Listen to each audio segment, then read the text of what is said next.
यह खबर है वॉर ब्रेकिंग में। ट्रंप ने पाकिस्तानी प्रधानमंत्री के पोस्ट को रीपोस्ट किया है, जिसमें शहबाज शरीफ ने स्वागत किया है बातचीत का और ये कहा है कि हम पूरी बातचीत को सपोर्ट करते हैं। शहबाज ने बातचीत की कोशिश का स्वागत किया। मध्यस्थता को लेकर भी शहबाज शरीफ ने लिखा कि मिडिल ईस्ट में जो तनाव चल रहा है उसमें अगर बातचीत हो रही है शांति के लिए, स्थिरता के लिए, तो हम उसका समर्थन करते हैं और मध्यस्थता को भी तैयार है। पाक बातचीत की मेजबानी के लिए भी तैयार है, ये भी शहबाज शरीफ ने लिखा है। और ट्रंप ने इस पोस्ट को रीट्वीट किया है। पाकिस्तान ने कहा है कि हम यहाँ पर शांति और स्थिरता के लिए अगर बातचीत होती है तो उसका न सिर्फ स्वागत करते हैं बल्कि उसमें मध्यस्थ बनने को भी तैयार हैं।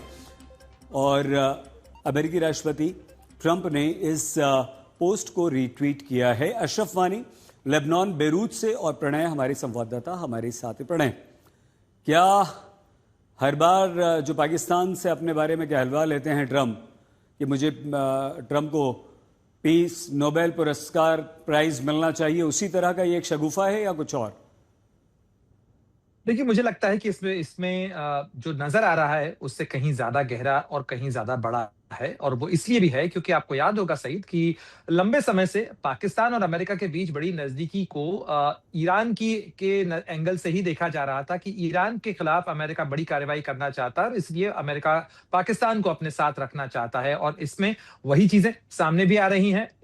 ईरान और पाकिस्तान के बीच में भी अगर आप देखें तो तमाम तनावों के बावजूद फिलहाल ईरान और पाकिस्तान के बीच में संपर्क भी रहा है। एक दूसरी बात यह है कि बॉर्डर के दोनों ही साझेदार हैं, दोनों करीबी मुल्क हैं और दोनों के बीच में लगातार संवाद और संपर्क भी इस दौरान रहा है। तो एक बैक चैनल जरूर चल रहा है जिसके अंदर कोशिश होगी कि इन तमाम इस्लामिक मुल्कों के सहारे ही सही एक बैक चैनल खोल के रखा जाए, एक बातचीत का गलियारा खोल के रखा जाए, जिस गलियारे के सहारे अमेरिकी राष्ट्रपति डोनाल्ड ट्रंप अपना संदेश पहुंचा सकें। लेकिन एग्जैक्टली किस ठोस फॉर्मूले के ऊपर यह बातचीत हो रही है, अभी इस बारे में कुछ भी स्पष्ट नहीं है सईद। इसलिए जैसा कहा जाता है फॉग ऑफ वॉर है इस समय। बम और बारूद के धुंध के अंदर बहुत सारी चीजें कुहासे में लिपटी हुई हैं। कुछ स्पष्ट नहीं है कि एग्जैक्टली क्या ईरान किन चीजों के ऊपर राजी होगा, क्योंकि अगर परमाणु हथियार छोड़ने का जहां तक सवाल है तो ये तो वही फॉर्मूला है जिसको लेकर ईरान पहले ही कह चुका है। ओमान की मध्यस्थता में जब बातचीत हो रही थी तब भी ईरान ने कहा था कि हम वो न्यूक्लियर प्रोग्राम जो है वो गिव अप करने के लिए तैयार हैं, क्योंकि हमारा न्यूक्लियर प्रोग्राम वेपन्स के लिए था ही नहीं।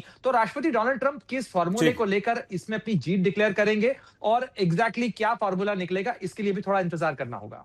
अशरफ, हम आपके पास आए लेकिन उससे पहले एक और बड़ी खबर आ गई है। कोई बातचीत नहीं हो रही है।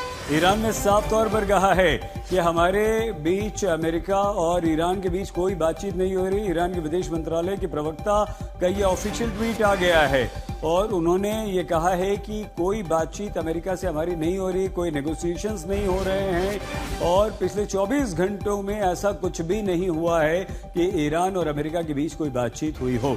अशरफ, क्या कहेंगे? बिल्कुल, ये तो कल ही साफ हो गया था सईद कि कोई बातचीत सीधे तौर पर नहीं हो रही है। जैसे प्रणय बोल रहे थे कि बैकडोर डिप्लोमेसी चल रही है जिसमें हर एक अपना उल्लू सीधा करना चाहता है। खासतौर से अगर हम क्योंकि जिस अंदाज से खाड़ी के देशों के और ईरान के रिश्ते बिगड़ गए हैं, उस बीच ये मौका जो है कहीं ना कहीं पाकिस्तान तलाश करना चाहता है, क्योंकि पाकिस्तान के भीतर भी जिस अंदाज से शिया समुदाय को वहाँ के जो चीफ ऑफ स्टाफ हैं आसिफ मुनीर, उन्होंने एक तंज किया था, उसके बीच जो है कहीं ना कहीं डोमेस्टिक पॉपुलेशन को भी ये जो एड्रेस करने के लिए, और वहाँ पर एक बड़ा एक प्रदर्शन भी हुआ था जिसमें 15 लोगों की मौत हुई थी, वो भी अमेरिकी मेरिन्स की गोलीबारी में, वो भी एक दाग है। तो कहीं ना कहीं अब इसमें एक अब जो जगह जो है अमेरिका भी ढूंढ रहा है और कहीं ना कहीं डोनाल्ड ट्रंप के लिए भी जो है पाकिस्तान जो है उसके साथ उसके बेहतर संबंध है हाल फिलहाल में अफगानिस्तान को लेकर।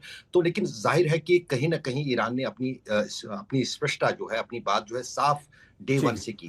हमारी शर्तों के अनुसार बातचीत होगी तो हमें कोई एतराज नहीं है। उनकी शर्तें जो है वो पब्लिक डोमेन में है। नंबर एक शर्त यही है कि जो अमेरिका की तरफ से गारंटी मिले कि कोई उन पर दोबारा इस तरह का हमला नहीं होगा।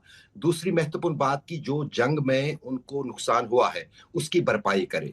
तो उन्होंने ये भी कहा था उस भरपाई में कि अगर ये भरपाई अमेरिका नहीं करता है तो हम ये वसूलेंगे। फिलहाल वो भरपाई जो है वसूल रहे हैं स्ट्रेट ऑफ हार्मुज में, जितने भी जो भी जहाज निकले वहां से उनको $10 मिलियन जी। देना है।